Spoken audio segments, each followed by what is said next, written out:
Your dream plot awaits for you at OMR, ECR and GST with Nama Family Group. MCR Pure Cotton Club, formals and casual shirts. Sunland சமைச்சா சக்தி தானா வரும். வரி முறையை சட்டத்தை மாற்ற போகிறோம். அதுக்கான புதிய சட்டம் அடுத்த வாரங்களில் தாக்கல் செய்யப்படும்னு சொல்கிறாங்க. இல்லை அதில் என்னென்ன மாற்றங்கள்லாம் வரது வாய்ப்பு இருக்குது? 13 வருஷமாக இன்கம் டேக்ஸ் ப்ராக்டிஸ் பண்ணுறேன். இதுலேருந்து நான் புரிஞ்சுக்கிட்டது என்னன்னா, நீங்கள் சிம்பிளிஃபை பண்ணுவேன்னு சொல்கிறது ஃபர்ஸ்ட் என்னால் ஏற்றுக்க முடியல.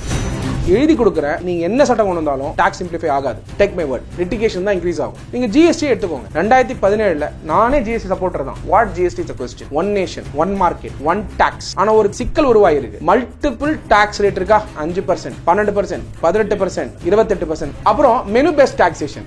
பன்னுக்குள்ள ஜாம் இல்லைனா கிரீம், மசாலா தோசைக்குள்ள வேற டாக்ஸ், பொடி போட்டா வேற டாக்ஸ், பாப்கார்ன்ல மஞ்சள் பொடி போட்டா இது, ஸ்பைஸ் போட்டா இது, டர்மரிக் போட்டா இது. இப்படி ஒரு டாக்ஸ் சிஸ்டம் நான் என்னைக்குமே சப்போர்ட் பண்ண மாட்டேன். அதுல நீங்களும் நானுமே பாதிக்கணும். என்ன டாக்ஸ் சிஸ்டம் நமக்கு வேணும்? ஒன்னு, நீங்க ஒரு டாக்ஸ் கொண்டு வாங்க, 5% கொண்டு வாங்க. இல்ல மொத்தமா 5% எடுத்துட்டு 12% கொண்டு வாங்க. ஏதோ ஒரு டாக்ஸ் ரேட் வச்சிருங்க. மல்டிபிள் டாக்ஸ் வச்சுக்கிறதுனால என்ன ஆகுதுன்னா, ஜிஎஸ்டி லிட்டிகேஷன் ஸ்டார்ட் ஆகும். இது ஸ்டேட் தான் பண்றாங்க, சென்டர் தான் பண்றாங்க, அந்த பாயிண்ட்க்கே வரல. ஜிஎஸ்டி பண்ணுது. ஆனா பட்ஜெட்ல ஜிஎஸ்டி பத்தி நிதியமைச்சர் ரொம்ப பெருமையா பேசுறாங்க. அவங்க இந்த ஜிஎஸ்டியை ஒரு பிரைடு மாதிரி தான் அவங்க பாக்குற மாதிரி தான் இருக்கு. அதுல இவ்வளவு சிக்கல்கள் இருந்தாலும் definitely GST has brought inclusiveness of business. அதை அப்ரிஷியேட் பண்றோம். ஃபினான்ஸ் மினிஸ்டர் அப்ரிஷியேட் பண்றாங்க. பட் இன்னொரு ஃபேக்ட் சொல்லியிருந்தா, டாப் 10 பணக்காரங்களுக்கு டாக்ஸ் பண்ணக்கூடிய மெத்தட அரைவ் பண்ணி மக்களுக்கு நாங்க டாப் 10 பணக்காரங்களுக்கு இப்படி டாக்ஸ் பண்ணி தான் இந்த ஸ்கீமை இன்ட்ரோடியூஸ் பண்ணணும்னு சொல்லுங்க.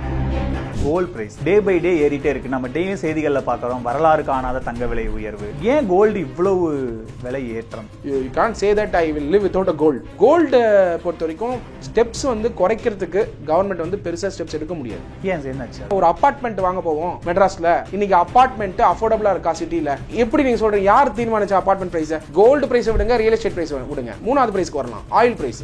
எப்ப ஜிஎஸ்டி குள்ள வரும்ன்றது நம்மளோட கேள்வி. ஜிஎஸ்டி குள்ள வந்தா எந்த ரேட்ல வரணும்ன்றது நம்மளோட கேள்வி. கவர்மெண்ட் என்ன நினைக்கிறாங்க? ஓகே, ஜிஎஸ்டி கலெக்ஷன் ஏறிட்டு இருக்கு, இந்த பக்கம் ஆயிலையும் நல்ல ரேட், நல்ல ரெவன்யூ வந்துட்டு இருக்கு, இன்னைக்கு வேணாம் நாளைக்கு. காஃபி விலை இன்னைக்கு ஹோட்டல்ல ஏறணும்னு தான் கவர்மெண்ட் நினைக்கிறாங்க. ஏன்? காஃபி விலை ஏறிச்சுன்னா ஜிஎஸ்டி கலெக்ஷன் அதிகமாகும். யூனியன் கவர்மெண்ட் மட்டும் தானா, ஸ்டேட் கவர்மெண்ட்டும் சேர்த்து. பிரைஸ் ஏறணும்னு கவர்மெண்ட் வேண்டும் போது நீங்க கவர்மெண்ட் பிரைஸ் குறைப்பாங்க நீங்க எப்படி நீங்க நினைக்கலாம்?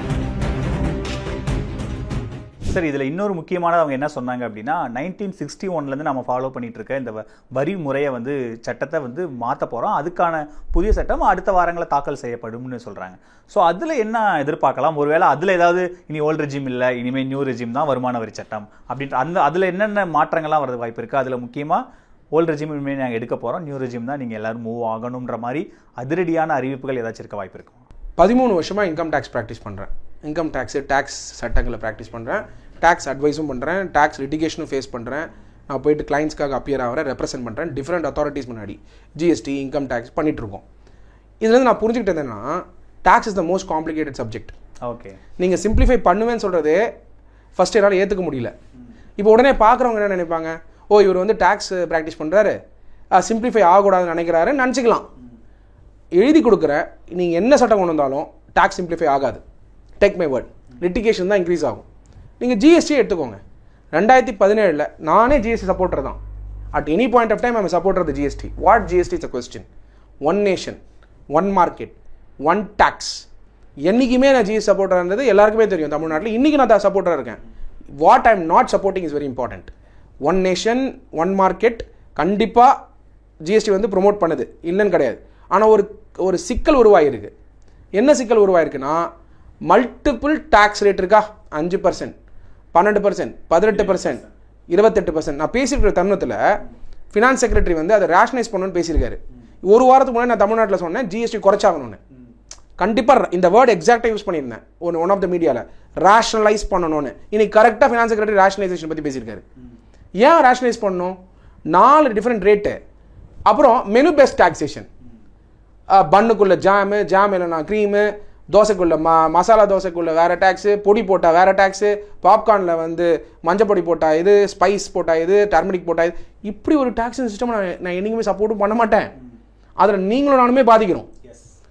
அந்த மாதிரி ஒரு சுச்சுவேஷனை ஃபேஸ் பண்ணிட்டு சப்போர்ட் பண்ணால் அது பொய்யான சப்போர்ட். என்ன டாக்ஸ் சிஸ்டம் நம்மளுக்கு வேணும்? ஒன்று, நீங்கள் ஒரு டாக்ஸ் கொண்டு வாங்க, 5% கொண்டு வாங்க. இல்லை மொத்தமாக 5% எடுத்துட்டு 12% கொண்டு வாங்க. ஏதோ ஒரு டாக்ஸ் ரேட்டை வச்சிருங்க. மல்டிபிள் டாக்ஸ் வச்சுக்கிறதுனால என்ன ஆகுதுன்னா, ஜிஎஸ்டி லிட்டிகேஷன் ஸ்டார்ட் ஆகுது. இன்றைக்கி எனக்கு ஒரு தெரிஞ்ச ஒரு ஒன் ஆஃப் த கிளைண்ட்ஸ், அவங்க பார்த்தீங்கன்னா 2017 ஒரு 12% சார்ஜ் பண்ணிட்டு இருக்காங்க கௌதம். திடீர்னு ஜிஎஸ்டி டிபார்ட்மெண்ட் வந்து நீங்கள் 12% சார்ஜ் பண்ணியிருக்கக்கூடாது, நீங்கள் 18% தான் சார்ஜ் பண்ணோம், ஏன்னா உங்களோட ஹெச்எஸ்என் கோடு வந்து வேற அப்படின்னு சொல்லி நோட்டீஸ் கொடுத்தா இப்போ எத்தனை கஸ்டமர் கிட்ட அவர் எப்படி வாங்க முடியும்? ஈ cannot get back the tax.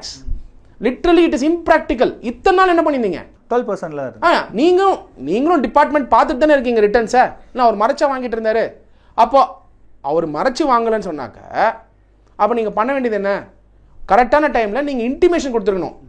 Sir நீங்கள் 12% வாங்கிட்டு இருக்கீங்க, ஆக்சுவலாக உங்களுக்கு 18% வரணும், கரெக்ட் பண்ணிக்கோங்கன்னு சொல்லியிருக்கலாம்.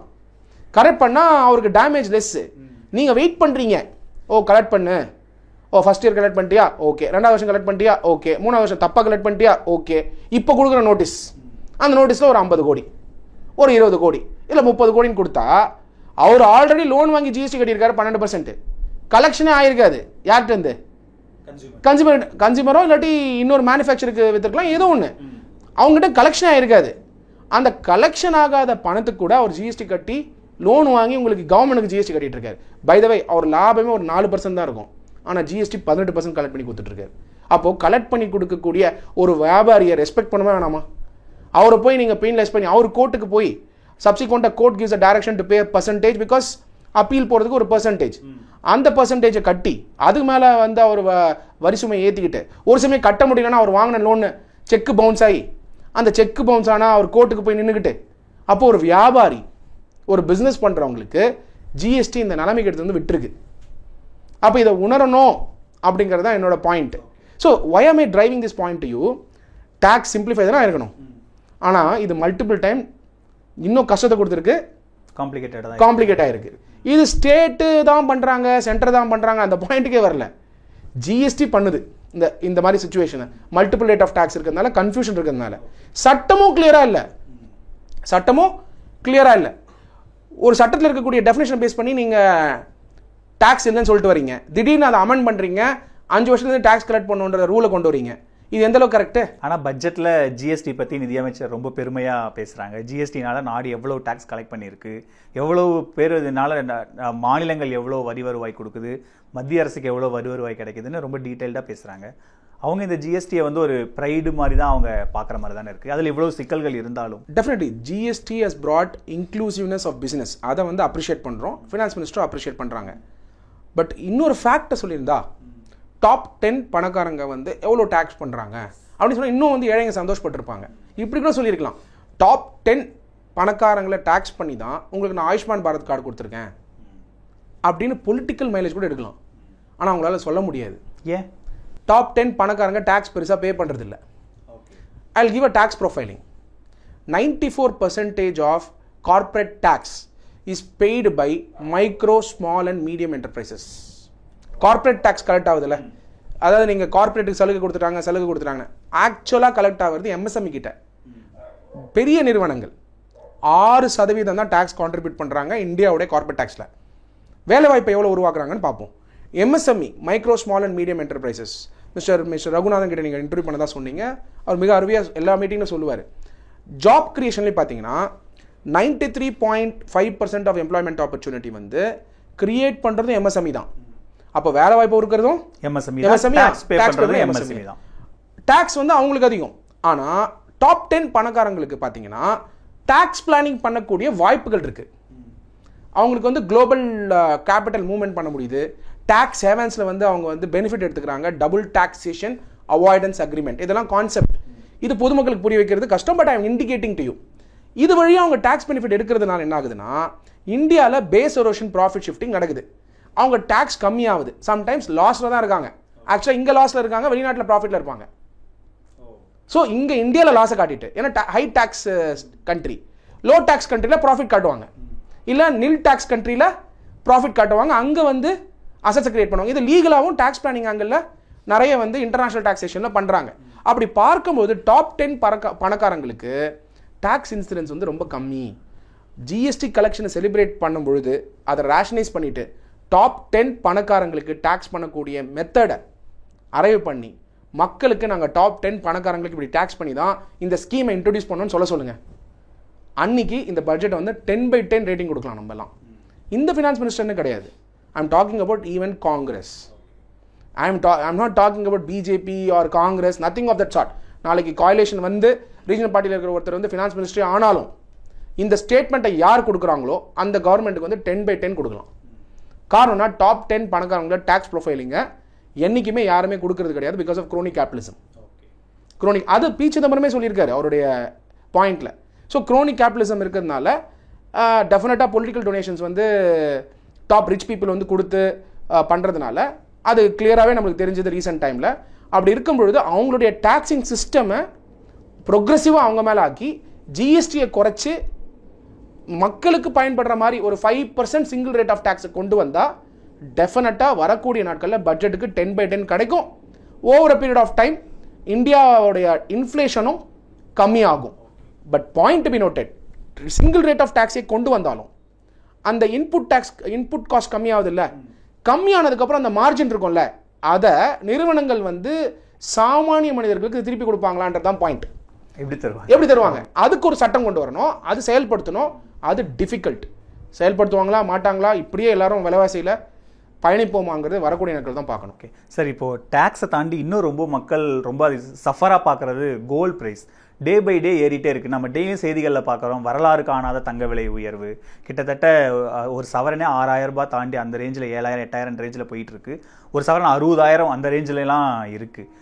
ஏன் கோல்டு இவ்வளவு விலை ஏற்றம்? என்னாச்சு திடீர்னு? இல்லை, கோல்டு பொறுத்த வரைக்கும் the market is very close market. அது வந்து ஒரு லிட்லரி வந்து பார்த்தீங்கன்னா ஒரு ஒரு ஒரு கார்ட்டல் மாதிரி தான் இயங்குது. பட் பாயிண்ட் பி நோட்டட், இந்தியாவோட கோல்டு டிமாண்ட் வந்து 60% out of the world demand. 60% பார்த்தீங்கன்னா இந்தியாவோட டிமாண்ட். அதில் பெரும்பாலான கோல்டு கன்சம்ஷன் சவுத்தில் தான் ஆகுது.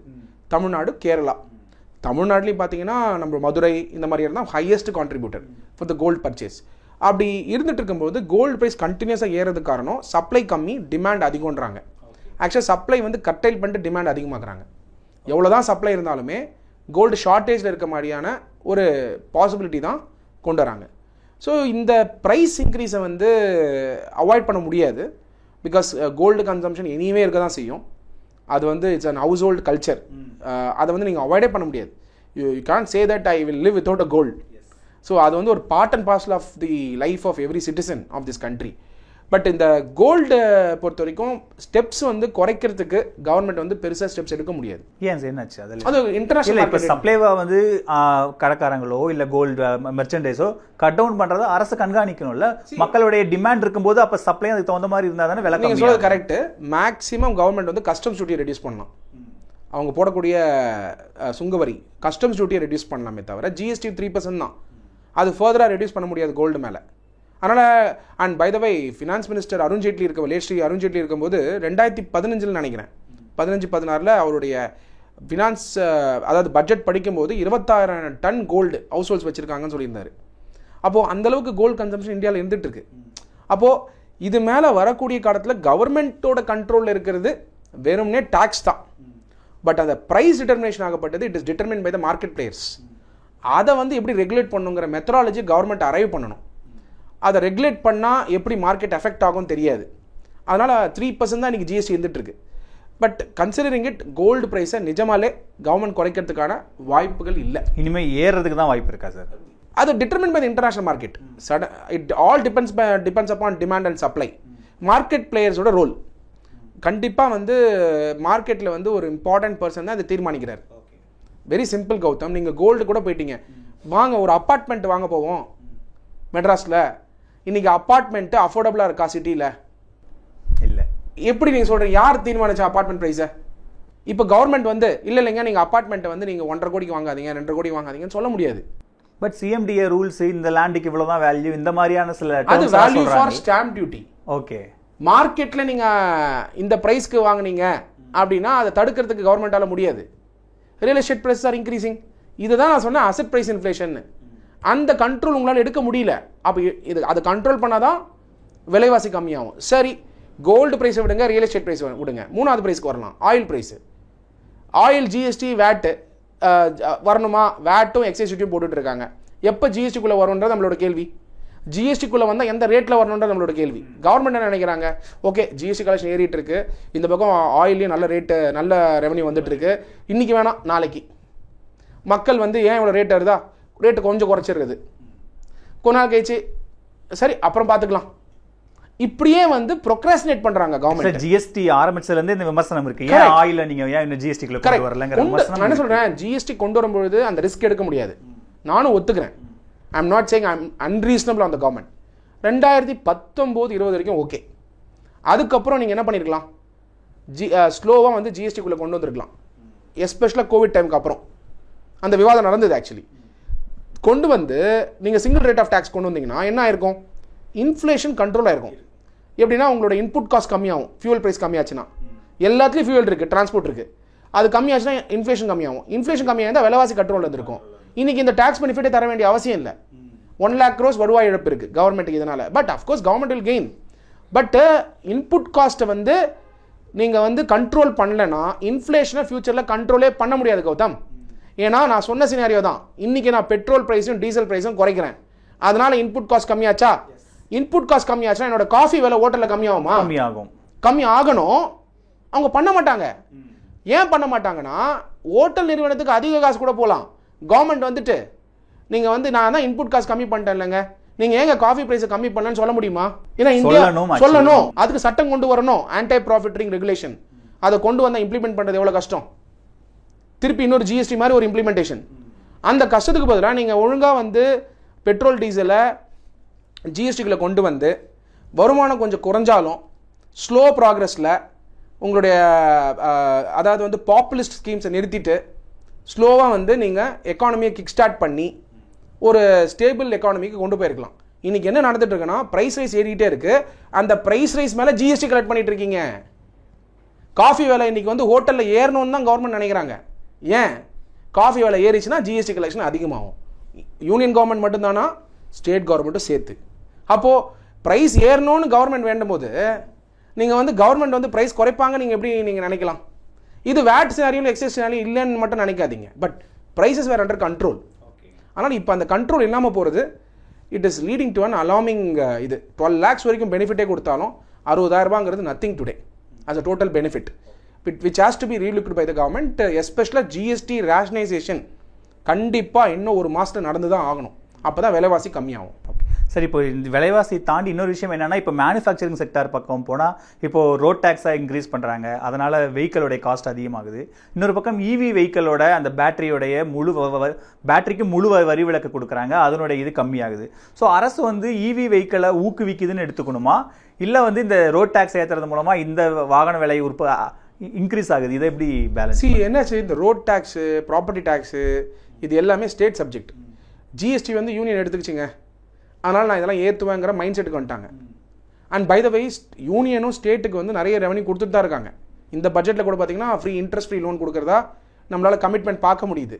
அப்படி இருக்கும் பொழுது ஸ்டேட்டாவது ப்ராப்பர்ட்டி டேக்ஸு, ரோட் டேக்ஸ் நீங்கள் சொன்ன மாதிரி குறைச்சி, அப்புறம் commercial current for common area அப்படி கொண்டு வரும்போது என்ன, அதுவும் ஜிஎஸ்டிக்கு ஆடப் ஆகுது, அதுவும் வந்து இன்ஃப்ளேஷனுக்கு ஆடப் ஆகுது. நீங்கள் சொல்லக்கூடிய பாயிண்டில் normal diesel vehicle, petrol vehicle, EV vehicle, இன்றைக்கி கவர்மெண்ட் வந்து இவி வெஹிக்கிளை ப்ரொமோட் பண்ணால் தான் இவி வெஹிக்கிள் விற்கும். ஃபியூச்சர் ஆக்சுவலாக அடுத்த 10 yearsக்கு இவி வெஹிக்கிள் கிடையாது, ஹைப்ரிட். இப்போ நீங்கள் டொயட்டாலாம் பார்த்தீங்கன்னா, மாருதி டொயட்டாலாம் ஹைப்ரிட்னு ஒரு வெஹிக்கிள் வருது, where in you use both, அதான் ஃபியூச்சர். அந்த மாதிரியான வெஹிக்கிளுக்கு தான் more incentive has to be provided. அந்த வெஹிக்கிள் நீங்கள் ஈவின்னு சொல்லுவீங்களா இல்லை நார்மல் வெஹிக்கிள் சொல்லுவீங்களா? அதான் future actually. But EV vehicle வந்து இன்சென்டிவைஸ் பண்ணுறது வந்து maybe it may be helpful for urban people or people who go with in a locality. But the price of EV vehicle எடுத்து பாருங்கள், இன்சென்டிவே கொடுத்தாலும் ப்ரைஸ் வந்து sky rocketing. இன்னைக்கு ஒரு சின்ன இவி வெஹிக்கிள் வந்து ஆட்டோவே 4 லட்சம், சப்சிக்வெண்ட்டாக அது ரீஃபர்பிஷிங் ரேட். அப்போ ஆனால் பேட்டரிக்கு டேக்ஸ் இருந்தது. ஸோ இந்த பட்ஜெட்டில் அதுக்கு முழு வரி விலக்கு கொடுக்கும்போது அப்போ வெஹிக்கிள் ப்ரைஸ் கொஞ்சம் குறைய வாய்ப்பு. அது வந்து டெம்பரரி தான் உங்களுக்கு யூஸ். இப்போ நீங்கள் ஒரு வண்டி வாங்குறீங்க, டீசல் வெஹிக்கிள் வாங்குறீங்கன்னா மெயின்டெனன்ஸ் பண்ணிட்டே வரீங்க, ஒரு நாமினல் மெயின்டெனன்ஸ்னால் அந்த வண்டி ஓட்டிக்கலாம். இப்போ 3 yearsக்கு அப்புறம் 4 yearsக்கு அப்புறம் அந்த பேட்டரி ரீப்ளேஸ் பண்ணணும். It does not have 15 years life. அப்போ அந்த பேட்டரி காஸ்ட் தான் அந்த வெஹிக்கிளே அதிகமாக இருக்கும்.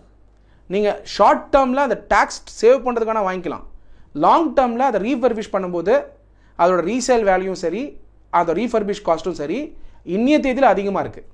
So as a benefit that the government is providing, இந்த மாதிரி ஆப்ஷன் இருக்குங்க. நீங்கள் வந்து டீசல் பெட்ரோல் வெஹிக்கிள்லேருந்து டீசல் ப்ரைஸும் பெட்ரோல் ப்ரைஸும் அதிகமாக இருக்குது, நீங்கள் இவி வெஹிக்கிளுக்கு போங்க, கொஞ்சம் நான் இன்சென்டிவ் தரேன், யூஸ் பண்ணி பாருங்கள், கண்டினியூ பண்ணுங்கள், இல்லையா நீங்கள் இந்த வெஹிக்கிளுக்கு வாங்க. அந்த சாய்ஸ் வந்து எடுக்க வேண்டியது சிட்டிசனை தவிர government is இன்சென்டிவைசிங். But the future is hybrid vehicles தான் அப்படிங்கிறது நம்ம அண்டர்ஸ்டாண்ட் பண்ணிக்கணும். ஸோ இந்த பட்ஜெட்டில் வேற என்ன முக்கியமான சிக்னிஃபிகண்டான இந்த அறிவிப்பு, இது ரொம்ப நல்லா இருக்குது, இதை நான் எக்ஸ்பெக்ட் பண்ணவே இல்லை அப்படின்னு நீங்கள் பார்க்குற விஷயங்கள் இது? எம்எஸ்எம்இ டெஃபினேஷனை வந்து உயர்த்திருக்காங்க. இன்றைக்கி 500 கோடி வரைக்கும் டர்ன் ஓவர் பண்ணக்கூடிய கம்பெனி வந்து எம்எஸ்எம்இன்னு கிளாஸிஃபை பண்ணுறாங்க. நிறைய பேர் அதில் வரலாம்.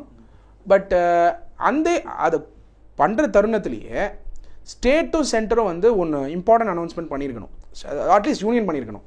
ஒரு இணையதளம், அந்த இணையதளத்தில் உங்களுடைய உத்தியோக ஆதார பேஸ் பண்ணி உங்களுக்கு என்னென்ன ஸ்கீம்லாம் அப்ளிகபிள் ஆகும்னு ஆட்டோமேட்டிக்காக சொல்லணும் சிஸ்டம்.